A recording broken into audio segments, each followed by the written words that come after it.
Pagi, Pak.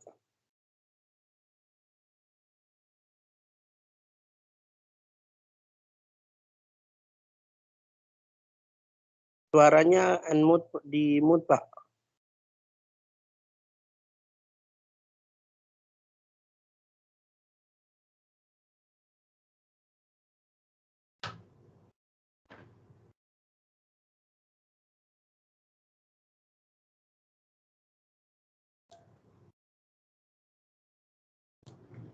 Udah ngumpul berapa orang nih? Udah banyak ya, 18. 17, Pak. Ya. Ini oke, selamat pagi semuanya. Sorry nih kita mulainya agak telat. Seperti biasa ini dibuka doa dulu. Tadi siapa yang ini yang ngomong? Yang barusan siapa yang ngomong? Ides, Pak. Buka doa dulu. Biar kuliah dimulai. Terima kasih. Oke, baik, Pak. Sebelum kita memulai kelas pada hari ini, alangkah baiknya kita berdoa. Kita satukan doa. Tuhan Allah kami yang baik, Tuhan kami mengucap syukur Tuhan atas berkat cinta kasih-Mu pada hari ini, pada kami Tuhan, di mana kami, yang sebenarnya kami Tuhan, kami memulai kelas kami, Tuhan berkatilah kelas kami dari awal pertengahan hingga akhirnya, supaya materi-materi yang disampaikan oleh Bapak dosen kami, agar kami dapat mengerti, agar kami dapat pahami Tuhan, dan kami lakukan dalam kehidupan kami sehari-hari kami Tuhan, dan juga Tuhan berkatilah Bapak dosen kami yang akan mengajari kami Tuhan Yesus. Ya Tuhan Yesus, sebelum memulai kelas ini, ampuni Tuhan atas kesalahan dosa yang telah kami perbuat, agar kami layak di hadapan-Mu. Di dalam nama Yesus Kristus kami berdoa dan mengucap syukur, haleluya, amin. Ayo, amin.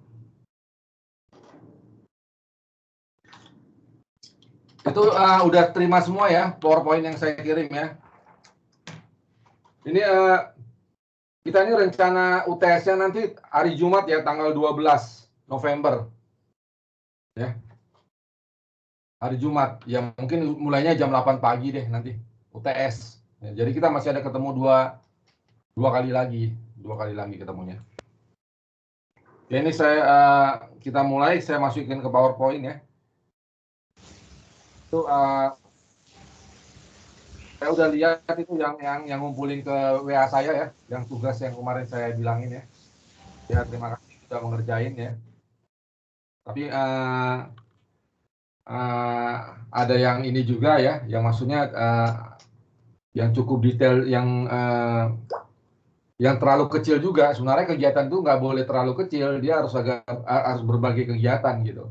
Nah, jadi kegiatan itu harus ada beberapa gitu. Ini ada satu kegiatan dibelah-belah lagi gitu. Saya kira lebih bagus banyak kegiatan untuk satu apa namanya tadi outcome-nya ya. Output-nya harus banyak gitu. Tapi output-nya itu bukan jenis barang yang mau dibeli, bukan. Output itu kayak satu paket itu. Misalnya paket pembangunan ruang, kedua suatu paket pengadaan dosen, guru, ketiga satu paket pengadaan buku-buku, begitu tuh. Ya, oke, ini kita lanjutin lagi kuliah yang kemarin saya buka PPT-nya. Ini penyusunan anggaran ya. Penyusunan anggaran, jadi anggaran versinya organisasi sektor publik itu cukup berbeda dengan anggaran versinya akuntansi keuangan. Itu yang harus diperhatikan. Ya.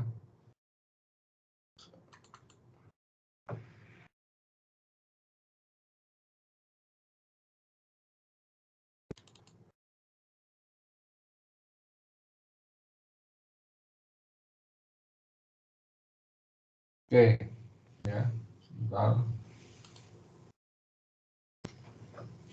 Udah kelihatan belum ya? Sudah, Pak. Sudah, Pak. Oke. Ini bagi yang mau buka kamera silakan ya, buka kamera ya, nggak masalah. Kok dia masih belum mau? Oke, pendekatan anggaran. Anggaran dalam organisasi sektor publik. Ya. Maksud pendekatan anggaran, gimana organisasi sektor publik itu bagaimana organisasi sektor publik itu membuat anggaran, ya, itu pengertian. Pendekatan anggaran adalah bagaimana organisasi sektor publik itu membuat anggaran, ya. Makanya pendekatan anggaran, ya. Cara membuat anggaran itu bagaimana, ya? Yang pasti anggarannya sektor publik itu apa? Yang kemarin saya jelaskan diutamakan oleh kinerja, ya, bukan uangnya dulu, kinerjanya apa, kira-kira gitu. Nanti outcome-nya apa, output-nya apa, gitu, ya. Nah, itu yang kemarin secara dasar yang saya jelaskan. Tapi ini udah dia bikin perinci lagi pendekatan-pendekatan dalam anggaran. Pendekatan dalam anggaran itu ternyata ada 3 ya, yang kita pelajari di bukunya Dedi, ya. Bukan yang dari versinya Dedi lah, ya. Walaupun nggak semua di bukunya itu ada deh. Pertama, pendekatan pertama, ya, untuk membuat anggaran itu adalah pendekatan program budgeting. Ya. Pendekatan program budgeting. Pendekatan program, ya. Apa itu pendekatan program? Ya namanya pendekatan program, semuanya harus dimulai dari program. Cuma ini pendekatan program ini dalam tahap yang sedang, ya. Ya, maksudnya dalam tahap yang sederhana lah nih. Makanya namanya program budgeting. Ini pendekatan program ini dalam tahap yang sederhana. Jadi pendekatan pertama ini langkah yang sederhana, ya. Langkah yang sederhana dia. Menentukan pertama apa? Menentukan programnya, ya. Langkah pertamanya. Menentukan programnya, ya. Apa mau programnya itu, ya? Nah, ini kasih contoh, ya. Misalnya programnya maunya apa? Pemenuhan hak sekolah anak. Nah, itu nama programnya, ya. Ya ini biar merimain kalian dengan tugas-tugas kalian lah. Pemenuhan hak sekolah anak. Kan kemarin saya bicarakan bahwa setiap kita membuat program itu ada itu adalah seolah-olah yang menjadi nanti outcome-nya, ya. Nanti setelah itu akan ada kegiatan yang seolah-olah akan menjadi output-nya. Semua program, semua kegiatan, semua outcome, semua output itu harus punya indikator kinerja. Jadi apa indikator kinerjanya di sini misalnya? 100% anak bersekolah. Kira-kira gitu. Indikator kinerja. Kinerja inilah yang disebut outcome, ya. Jadi anggaran OSP itu adalah anggaran kinerja, ya, karena begini, ya. Dia dimulai dari programnya pemenuhan hak sekolah anak, terus indikatornya 100% anak bersekolah. Namanya indikator kinerja itu harus kuantitatif, ya, harus bisa dihitung. Jadi harus angka-angka, ya. Susah kalau misalnya indikatornya itu ya atau tidak, itu susah, ya. Dia lebih bagus angka persentase, biar lebih terukur, ya, lebih terukur, gitu maksudnya. Jadi langkah pertama tadi apa? Menentukan programnya, ya. Atau programnya apa? Pemenuhan hak sekolah, ya. Pemenuhan hak sekolah anak. Setelah itu mengetahui indikator kinerjanya. Indikator kerjanya itu adalah 100% anak bersekolah, ya. Kinerjanya ini adalah 100% anak bersekolah. Ini adalah yang disebut outcome, ya. Outcome. Maksudnya pemenuhan hak sekolah. Kinerja ini kan kinerja bahwa hak anak-anak itu semuanya terpenuhi dalam sekolah. Itu sebagai kinerja atau outcome. Outcome-nya begitu untuk program ini. Berikutnya apa? Langkah kedua, menentukan kegiatan-kegiatannya. Ya. Misalnya kegiatan pertama apa? Pembangunan ruang kelas, ya. Ini kegiatan, ya. Indikator kinerjanya apa? Terbangun 100 ruang kelas, ya. Kinerja pada kegiatan ini disebut apa? Output, ya. Kemarin saya sudah jelaskan juga. Ya. Output, ya. Ya, jelas ya sampai situ, ya. Ini contohnya pemenuhan hak sekolah anak, indikator kinerjanya 100% anak bersekolah. Kinerja pada program itu disebut outcome, ya. Ada indikator kerjanya. Terus ada ini program atau outcome, terus ada outputnya lagi atau kegiatan. Nah, itu juga punya indikator kinerja, ya. Misalnya apa nih? Kegiatan pertamanya pembangunan ruang kelas. Apa indikator kinerjanya? Terbangunnya ruang 100 kelas, ya. Mungkin kegiatannya keduanya ada lagi, bukan pembangunan ruang kelas, penyediaan buku, itu kegiatan keduanya, ya. Apa indikator kerjanya? Terbeli 100 buku. Kira-kira begitu, ya. Itu yang disebut output, ya. Jadi outcome berhubungan dengan output. Ya. Tanpa ada output, outcome tidak bakal ada. Gitu. Jadi kalau dibilang ada program, outcome-nya apa, nggak ada output-nya, ya nggak begitu. Ya. Nggak begitu program dari organisasi sektor publik. Organisasi sektor publik itu base-nya kinerja ya. Artinya apa? Artinya ada outcome-nya, ada output-nya. Contoh lain, ya, pemerintah yang memastikan semua ibu yang melahirkan itu sehat dan selamat, ya. Nah, ini sebagai outcome, ya. Outcome-nya pemerintah ingin memastikan semua ibu yang melahirkan itu dengan selamat. Apa indikator kerjanya? Ya bisa aja kita katakan tingkat ibu saat melahirkan 100% selamat. Jadi indikator itu harus ada kuantitatifnya, harus ada hitung-hitungannya, ya. Harus ada hitung-hitungannya. Oke. Terus tentu berikutnya apa? Menentukan kegiatannya atau outputnya. Kegiatan pertama apa? Sosialisasi kepada ibu hamil. Indikator kerjanya apa? Dilakukan penyuluhan setiap sekali sebulan. Nah ini kuantitatif ya. Setiap sekali sebulan, 1 kali sebulan ya, di setiap kecamatan. Dia bilang dia sudah sosialisasi kepada ibu-ibu hamil. Berapa kali, kapan, gitu kan, di mana gitu. Harus di kecamatan ya, minimalis sekali sebulan. Jadi dalam 1 tahun itu harus ada minimal 12 kali. Terus berikutnya kegiatan kedua apa? Memberikan bantuan subsidi 100 paket. Mungkin ini paketnya ya paket untuk ibu hamil apalah itu ya, biar sehat gitu. Membantu bantuan nanti di bantuan subsidi 100 paket ini ya, kegiatan 2 memberikan bantuan subsidi ya, membantuan subsidi ya. Membantuan subsidi. Sebenarnya sorry. Bantuan subsidi, sorry, ini saya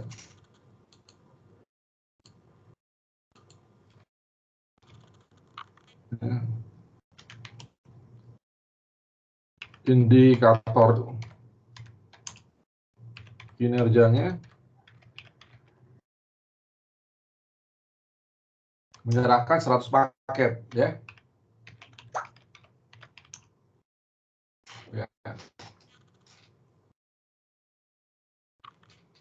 Langkah selanjutnya menentukan biaya. Setelah selesai kita mengenai masalah program atau outcome, kegiatan atau output, program dan indikatornya, kegiatan dan indikatornya, kita sekarang menentukan biayanya ya. Berapa misalnya biayanya untuk kegiatan 1 yang diperlukan, untuk agar terlaksana ini misalnya penyuluhan di kecamatan ini mungkin biayanya berapa, 100 juta kali ya. 100 juta itu mungkin kecamatannya banyak ini ya, makanya 100 juta ya. Ya, ini kan satu event ya, tapi kayak satu waktu tertentu, tapi kecamatannya banyak, jadi biayanya 100 kegiatan. Terus untuk biaya kedua, subsidi 100 paket itu ternyata nilainya 150 juta. Nah, jadi kalau ditanya berapa total program biaya itu adalah 250 juta. Ya. Dari mana 250 juta? 100 juta kegiatan pertama, 150 juta kegiatan kedua. Ya ini kalau bisa dikupas lagi detailnya sih lebih bagus kalau bisa. Ya, 100 juta itu apa aja, 150 juta itu apa aja. Jadi program ini adalah total dari pengeluaran untuk program ini adalah 250 juta. Sampai di sini ada yang mau nanya? Jelas ya?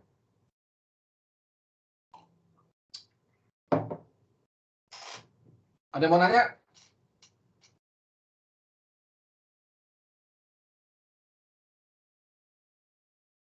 Jelas ya? Jelas, Pak. Jelas, Pak. Oke. Masih jelas, Pak. Kita masuk ke pendekatan kedua ya. Nah, pendekatan kedua itu namanya apa nih? PPBS ya. Planning, Programming and Budgeting System. Ya, PPBS. PPBS, ini pendekatan kedua. Planning, Programming and Budgeting System. Ya. Apa nih bedanya ya dengan yang tadi ya? Pada program budget ini ditarik ke hulu ya. Jadi adalah program budgeting yang ditarik ke hulu yang disebut planning. Ya. Nah, selalu melakukan pertanyaan program itu datang dari mana? Program itu datang dari proses perencanaan atau planning. Jadi ini fokus utamanya itu adalah planning. Ya. Seperti apa nih? Planning, programming, and budgeting system. Jadi di planning dulu sama dia. Ya.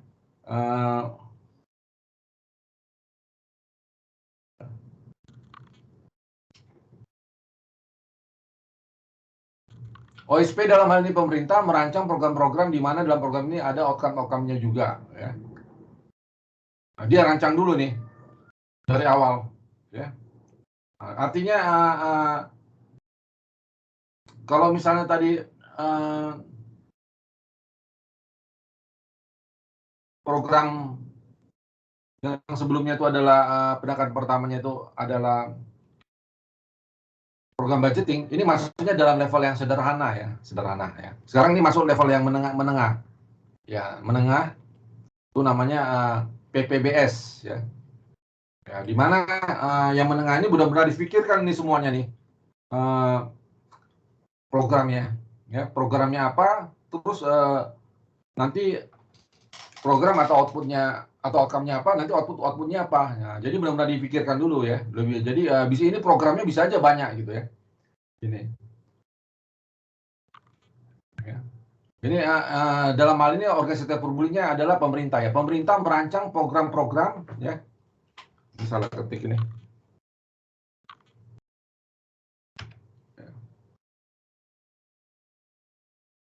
Pemerintah merancang program-program di mana dalam program ini ada outcome-outcome-nya juga. Jadi program A, ya, jadi dia banyak merancang beberapa program. Program A mempunyai kegiatan A1, ada outputnya. Terus mempunyai kegiatan A2, ya anggap begitu, ada outputnya. Ada kegiatan A3 yang punya output. Kegiatan-kegiatan ini secara bersama-sama dilaksanakan akan membentuk output dari program A. Ya. Ini sorry, ini bukan output, outcome.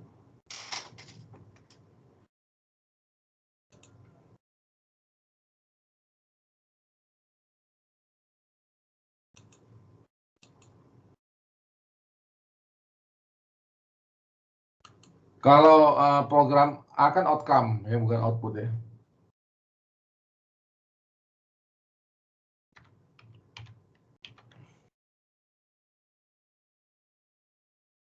Di mana kegiatan itu mempunyai biaya masing-masing ya. Oke. Jadi awalnya apa? Katanya ini dia banyak berbagai program ya. Nah, berbagai program itu harus mempunyai kegiatan, misalnya A1, A2, mungkin sampai A10 kali kegiatannya. Ada indikator, ada outputnya ya. Nah, setelah ini dibentuk ya, setelah dibentuk nanti output ini, barulah output ini membentuk outcome ya. Jadi bukan kalau yang awal yang dasar tadi kan outcome-nya udah kita bentuk ya. Nah, ini dia nanti tunggu jalan ini semua nih baru terbentuk outcome. Di mana setiap kegiatan mempunyai biaya masing-masing. Kemudian ada program lain. B, C, D. Kemudian ada program lain B, C, D, D. Dan outcome-nya masing-masing program secara bersama akan mempengaruhi visi dan misi dan agenda perencanaan lainnya pada planning. Jadi ini sifatnya lebih sedang ya, lebih besar. Jadi dia ada visinya, ada misinya, ya, ada agenda-agenda daripada organisasi sektor publik. Ya, pencapaian itu harus menggunakan berbagai macam program A, program B, program C dan D ya, misalnya. Pencapaian itu pencapaian daripada visi misi dan agenda perencanaan lainnya, ya, itulah disebut dengan planning ya. Jadi pencapaian daripada planning itu ditentukan oleh program B, A, B, C, dan D. Ya. Jadi secara bersama-sama, di mana program-program ini mempunyai masing-masing kegiatan. Ya. Si A itu punya kegiatan A1, A2, A3, A4, B juga A2, A3, A4, C juga A4, A4. Ya. Pencapaian planning ini hanya bisa dapat dikerjakan dengan dilaksanakan secara bersama-sama oleh masing-masing outcome-outcome. Ya. Yang mempunyai turunan output-output. Sehingga bisa terjadilah visi, misi, dan agenda perencanaan lainnya kepada planning. Ini misalnya apa nih? Misalnya program ini udah pasti nih OSP ya, organisasi sektor publik ya. Di mana OSP itu mayoritas adalah pemerintah, ya. Nah, udah pasti ini pemerintah. Jadi mungkin misalnya wali kota atau bupati atau gubernur ingin membuat program ke depan, visi-visinya apa dia ke depan untuk daerahnya. Misinya apa, dan ada agenda perencanaan yang lainnya apa. Nah, dia harus ceritakan itu dulu dong. Itu yang namanya planning. Ya, itu yang namanya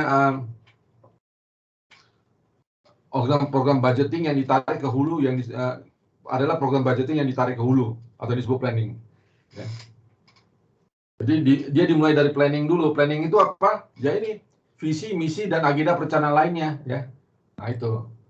Nah, ini biasanya dilakukan oleh seorang gubernur, bupati, atau wali kota. Nah, jadi pencapaiannya serentak gitu ya. Dia. Nah, bisa pencapaiannya dalam sektor pendidikan, sektor kesehatan, ya, atau sektor pembenahan infrastruktur, ya. Nah, jadi banyak program-programnya. Program A, program B, program C, program D, sehingga program ini nanti membentuk banyak kegiatan-kegiatan, ya. Kegiatan misalnya A1, A2, A3, udah itu ada B1, B2, B3, C1, C2, C3, dan ada D1, D2, dan 3. Nah, setelah itu dapat ditentukan, nah, nanti baru masuklah nanti anggarannya berapa, ya. Anggaran-anggaran daripada detail-detail kegiatan itu berapa itu dimasukin. Nah, itulah nanti di total semua. Detail daripada program A, B, C, D itu total semua menjadi apa namanya? Total daripada program PPBS ini, ya. Tuh. Jadi PPBS harus menentukan dahulu langkahnya apa? PPBS menentukan dahulu visi, misi, agenda yang mau dicapai. Nah, kemudian baru setelah itu ditentukan proses logik yang mau dicapai. Nah, rancangan ininya apa nih? Rancangan program A-nya apa? Bagaimana untuk mencerdaskan daerah itu, misalnya oleh gubernur atau bupati atau wali kota. Bagaimana untuk kesehatan di daerah itu? Nah, itu program B. Terus bagaimana infrastruktur daerah situ? Program C. Bagaimana mengenai masalah pembantuan ekonomi daerah situ? Itu program D. Nah, jadi itu masing-masing ada kegiatan. Setelah itu ditentukan proses logik yang mau dicapai. Itulah logik yang dicapai. Jadi jangan sampai tidak ada program dan kegiatan yang saling tumpang tindih. Di program A dikerjain program B, program C dikerjain program D. Jadi memang benar-benar ini harus secara matang, secara logik dirancang, disetting sebelum dilaksanakan. Jadi ini pendekatan tahap kedua ini dia tingkatnya lebih advance dari pertama ya. Kalau pertama itu hanya sekedar sampai kepada program saja. Program itu outcome-nya apa, terus kegiatannya apa-apa aja, output-nya apa-apa aja, indikatornya apa aja. Kalau ini lebih komplit. Dia bukan dimulai daripada programnya atau outcome-nya, tapi dimulai dari planning-nya apa. Planning itu apa? Yang tadi, visinya apa, misinya apa, agenda mau dicapainya apa, gitu. Agenda mau dicapainya apa, gitu, kira-kira.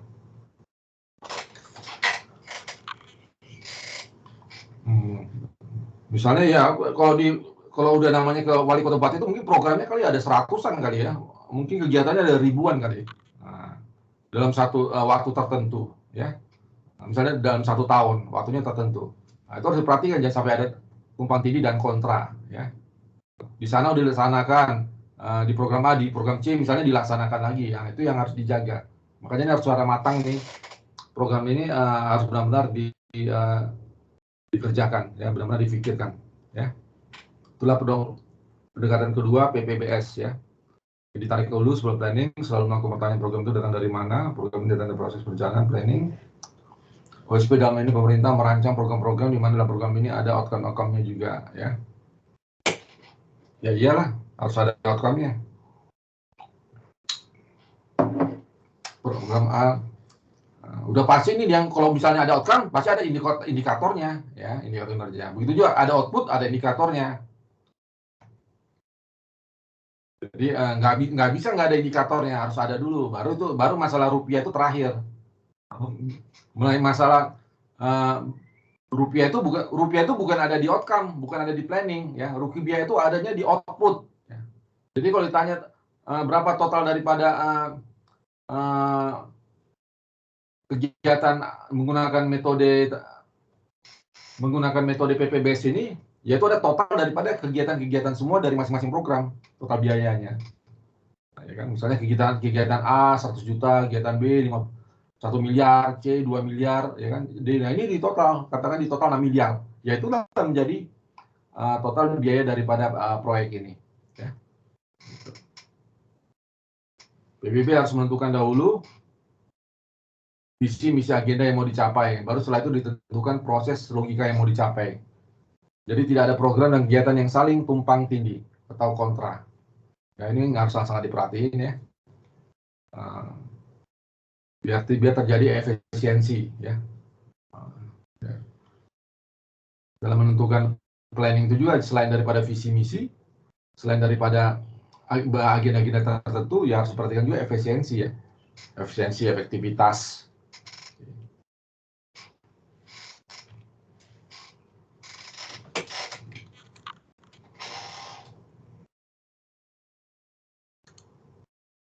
Ada yang mau nanya nih mengenai masalah pendekatan kedua?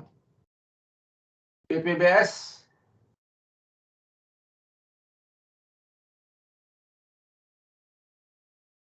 PPBS. Tidak dapat. Planning, Programming, and Budgeting System. Ini kalau kita dekat-dekat sama orang pemerintahan ini bisa dapat ininya contoh-contohnya. Kalau yang kemarin saya tugas itu kan masih yang modelnya program planning ya, yang pertama ya. Yang kedua ini kan udah beragam ini ya, banyak ya. Ini harus cari contohnya dari orang-orang pemerintahan ini, bagian perencanaan mereka nih. Pendekatan kedua.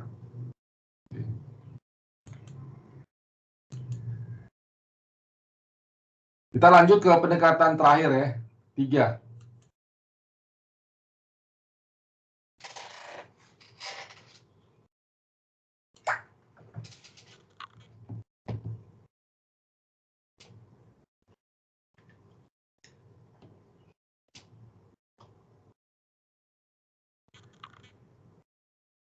Ini ada si kamu undang lagi si Maruli sebentar.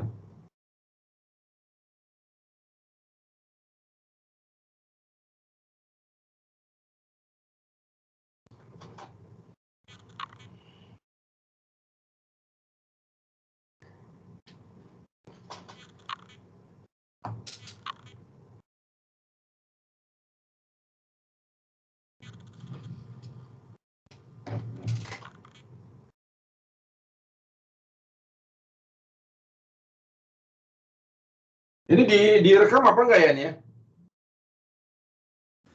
Rekam, Pak. Direkam, Ya. Pak. Ya, nanti ini ada namanya Maruli mau join, udah telat.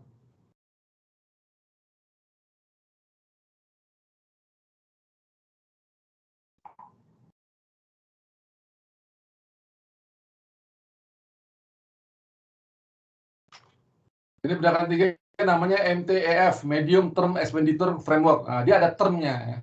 Ya, ada termnya. Ini sebenarnya nggak beda jauh dengan pendekatan kedua, ya. Nggak begitu jauh, cuma ini pakai term, ya. Jadi misalnya si kepala pemerintahan tadi, kepala daerah atau kepala daerah kecil itu, atau kepala desa juga mempunyai satu planning, ya. Planning tentu pasti ada apa namanya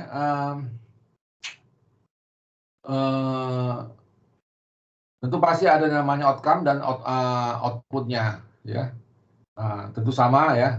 Cuman yang namanya MTF ini jangka waktu, jadi misalnya bagaimana dia membuat anggaran dalam waktu 5 tahun, gitu. Jadi ada termnya, gitu. Jadi dia agak lebih panjang hitung-hitungannya, karena ada anggaran itu kan ada yang setahun harus dia buat, 2 tahun ada, 3 tahun ada, 4 tahun ada, dan 5 tahun ada. Makanya dia yang namanya MTF ya, Medium Term Expenditure Framework. Jadi ini khusus untuk pada anggaran-anggaran yang jangka panjang ya. Misalnya bicara visi dan misi bisa bicara 5 tahun, visi misinya 5 tahun apa? Itu nanti diturunkan semuanya. Agenda-agendanya dalam 5 tahun juga apa? Itu diturunkan ya. Contohnya nama programnya apa nih? Program 2020-2024. 5 tahun ya, 20, 21, 22, 23, 24. Yang kinerja disebut sebagai outcome ya, udah pasti. Yang punya turunan berupa kegiatan-kegiatan yang kinerja disebut sebagai output. Udah pasti mirip yang kayak si MTF ya tadi ya. Mirip. Yang pertama punya output yang selesai pada 1 tahun, berarti ada lagi kegiatan berikutnya yang outputnya selesai pada tahun berikutnya. Ya, jadi gitu sih, unik juga nih. Ini bisa aja kegiatan tuh berhentinya 1 tahun, ada kegiatan baru lagi mulai 2 tahun dan berikutnya. Atau kalau enggak kegiatan itu di create itu kegiatan pertama itu di create itu untuk setiap tahun. Nah, ada nggak setiap tahun? Bisa ada, bisa enggak gitu. Nah, jadi selesai pada tahun berikutnya atau outputnya pada kegiatan satu ada pada setiap tahunnya. Ya. Ya, kalau bicara namanya output tentu ya ini output kan kegiatan ya. Jadi bisa kegiatan itu kelar 1 tahun, bisa kegiatan itu dirancang untuk 5 tahun. Nah, gitu.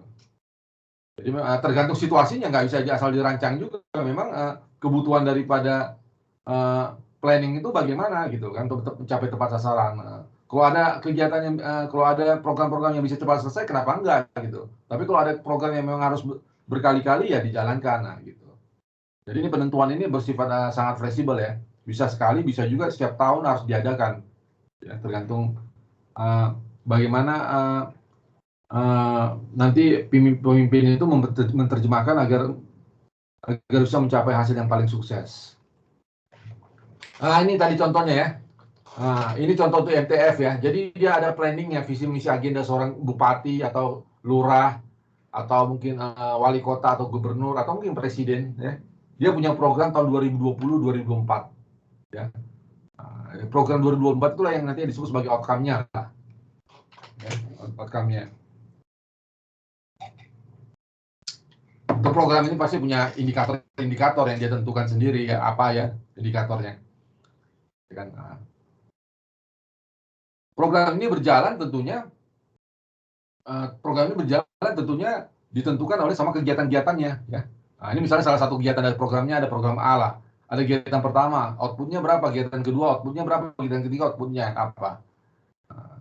Misalnya, ini contoh sederhana dari satu programnya, program pembangunan gedung ya. Terus program pengadaan dosen, pengadaan guru, bukan dosen, guru.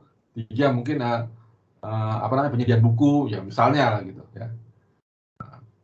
Ini tahun pertama katanya misalnya kegiatan ini membangun ruang, yang atas ini kuantiti daripada fisik ya. Dibuat ini bahwa ada 100 ruang ya. Tahun kedua nambah lagi 100 ruang. Tahun ketiga kosong, tahun keempat kosong, tahun kelima kosong. Outputnya apa? 100 ruang itu akan mengeluarkan biaya 1 miliar. Ini nambah 100 miliar lagi 1 miliar juga. 3 dia udah selesai, udah nggak bangun ruangan lagi, jadi kosong. Ya. Ini dilihat dari kegiatan kosong berarti uangnya juga kosong. Kegiatan kosong, uangnya kosong. Kegiatan kosong, uangnya berarti kosong. Kegiatan kedua mungkin ini mendatangkan pengajar ya atau guru. Biayanya berapa per tahun? 50 juta. Ini 50 guru ya. Ini 50 guru. Sorry nih.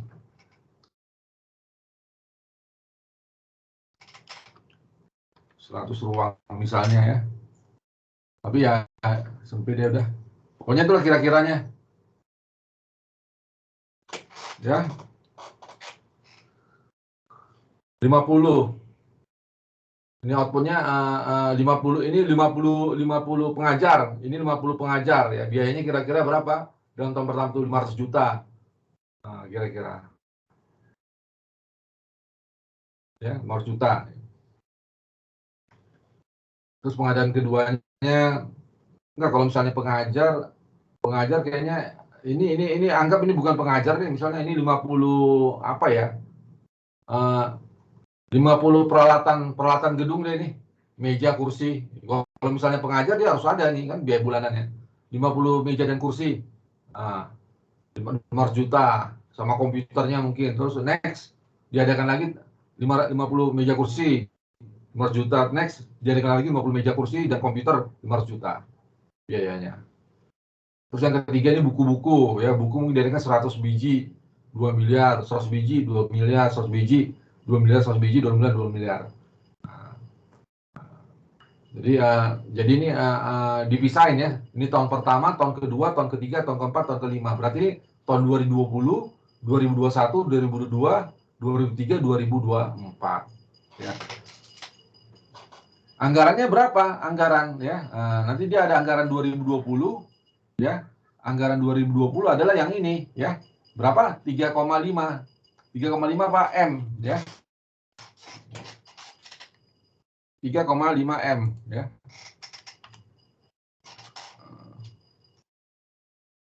Ini 3 M.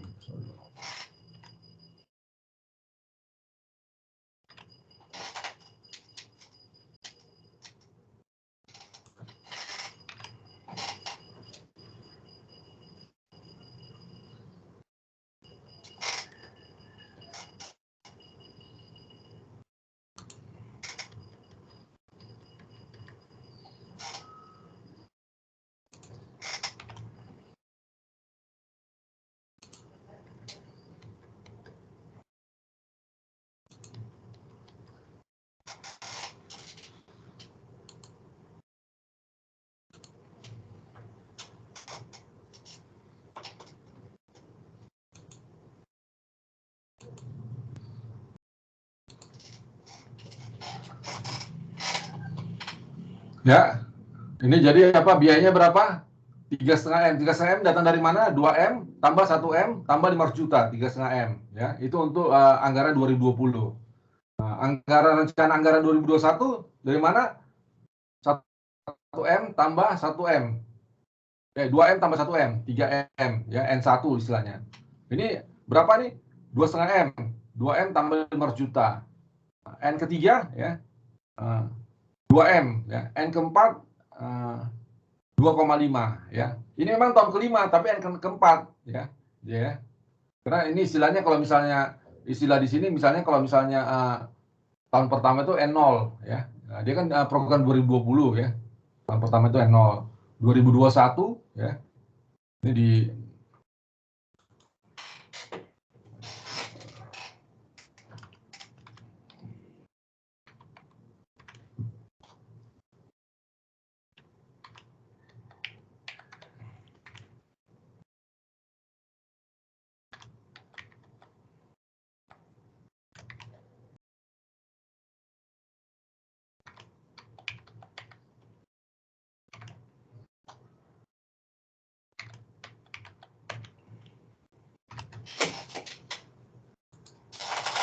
ya, atau N0, ya, 3,5 M, N1 3M, N2 2,5 M, N3 2M, N4 2,5 M. Jadi dalam hal ini ada dua anggaran, ya, anggaran 2020, ya, namanya anggaran 2020 karena kita akan melaksanakan pada tahun itu juga, ya, tahun itu juga, ya, 3,5 M. Ada lagi rencana anggaran 2021-2024, itu terdiri dari N1, N2, N3 dan N4, ya.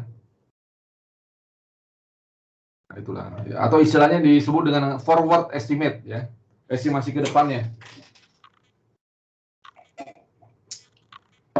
Ada yang mau nanya sampai di sini nih, MTF? Ada yang mau nanya?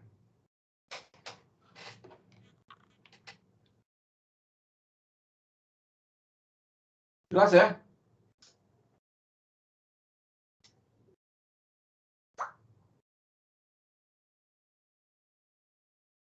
Jelas, ya? Jelas, Pak.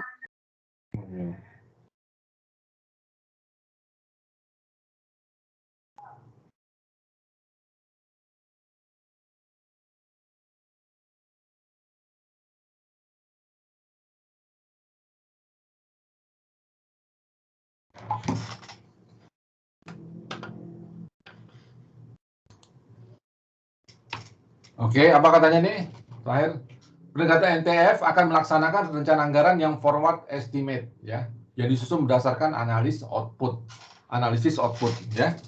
Jadi kalau ditanya ini dapat dari mana angka KY? Memang dari output, ya. Jadi program MTF ini datangnya dari output. Cuma dia output yang ada termnya, ya. Ada termnya. Nah, ini contoh satunya adalah contoh salah satu programnya. Mungkin program visi misi agenda ini mungkin programnya tuh enggak aja, bukan satu aja, mungkin 100, ya. Itu harus dibuat semuanya. Nah, tentunya outputnya dibuat dan masing-masing program ini punya indikatornya, outcome-nya apa, dan kegiatan-kegiatan ini punya indikator juga, ya, outputnya apa, ya, indikatornya ada, ya, semuanya harus disusun. Saya kira hari ini materinya ini aja. Ada yang mau nanya?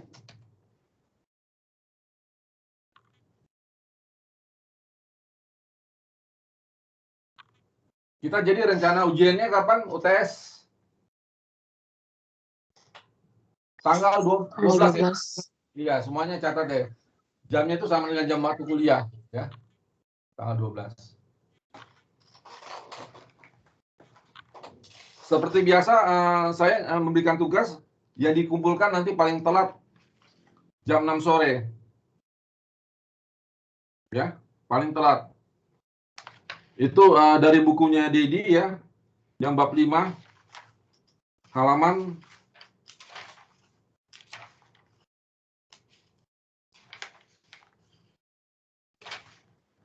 96. Coba lihat semuanya.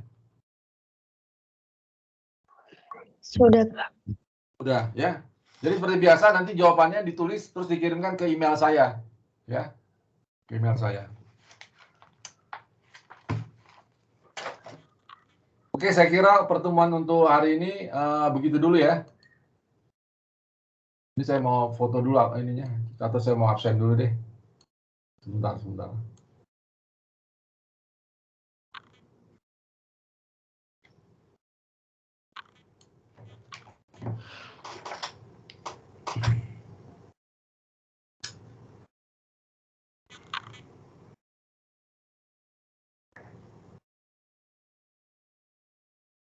Bentar ya.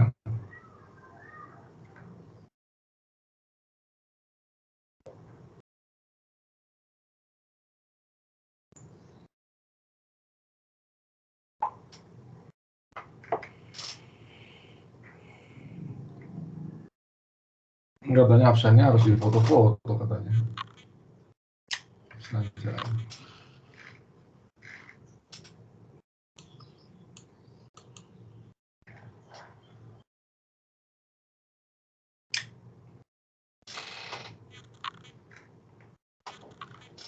Oke, ini nanti saya panggil, tolong kameranya dibuka ya. Aaron Jordan. Ya. Aaron Jordan mana nih? Tolong kameranya dibuka. Aaron.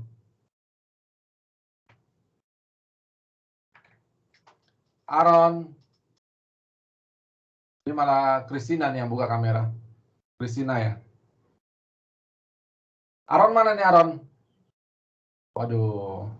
Ini kayaknya dia main tinggal handphone aja kayaknya nih. Terus pergi kemana gitu ya. Aaron ya. Ayub Petrison. Siburian. Oke. Ada, Pak. Dari rumah ya? Iya, Pak. Oke. Berikutnya Krisera Mileni. Krisera. Hadir, Pak. Oke, thank you. Itu El Putri Maharani. Coba mana kameramu? Ya, kelihatan kacamatanya aja tapi. Oke, udah tuh Firmina Korompaung. Hadir, Pak. Oke. Berarti tuh Isa Silvani. Hadir, Pak. Ya, yang kelihatan jidatnya aja nih. Oke. Udah tuh Jenita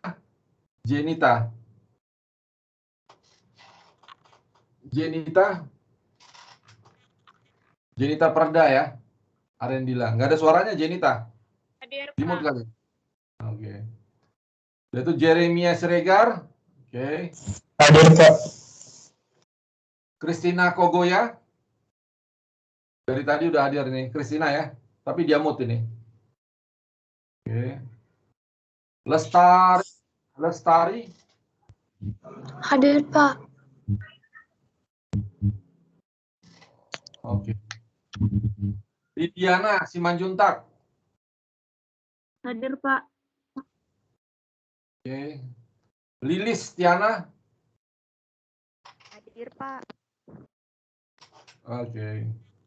Marta Gloria Angelina. Hadir, Pak. Oke. Meisela Sabatini. Hadir, Pak. Oke. Melvina.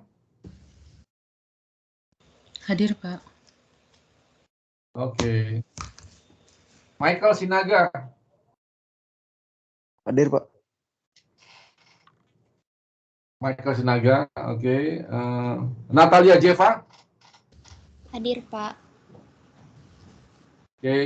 Pak, Regina. tapi sebelumnya, Pak, maaf, Pak. Ini si Aaron, katanya dia tadi udah nyaut, cuman mungkin mic-nya yang bermasalah atau sinyalnya yang bermasalah. Iya. Atau dianya yang bermasalah ya. Oke. Halo, Pak. Iya. Saya hadir, Pak. Ya, tadi dipanggil-panggil kamu nggak jawab. Iya, Pak. Mic saya bermasalah. Iya, itu tuh kejauhan itu. asal kamu dekat-dekat mic lah, jangan kejauhan. Mungkin jarak kamu dengan mic 1 kilometer kali. Iya Pak, soalnya di sini jaringan wifi-nya lagi error. Ya. Oke. Makasih ya Pak. Regina? Hadir, Pak. Ya. Reni Anggreyani. Reni Anggreyani? Pak. Oke. Hadir, Pak. Ya. Mana tadi si Aaron? Aaron? Iya Pak. Oke, kamu tutup doa lah, biar kuliah ini selesai. Kamu tutup doa. Iya Pak. Ayo.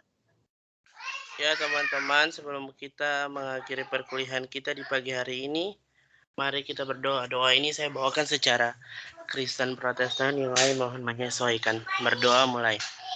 Syukur dan terima kasih kami pulangkan kepadamu ya Tuhan. Terima kasih atas kesempatan yang telah Engkau berikan kepada kami. Engkau telah mempertemukan kami di hari ini Bapa. Kami sudah selesai dengan proses pembelajaran kami di pagi hari ini. Seluruh rangkaian materi yang telah kami dapatkan dari dosen kami Bapa, Kamu berkati itu semua agar kami bisa mengerti dan bisa berguna bagi masa depan kami. Kamu juga berkati dosen kami Bapak Pastor Ki dengan seluruh tugas dan tanggung jawab beliau agar beliau bisa membimbing dan bisa memberikan materi di hari ini dengan penuh sukacita. Terima kasih Bapak di surga. Haleluya. Amin. Amin. Oke, terima kasih semuanya ya. Selamat mengerjakan tugas. Ya. Terima kasih Pak. Ya, Pak. Baik, Pak. Saya izin live ya, live. Terima kasih, Pak.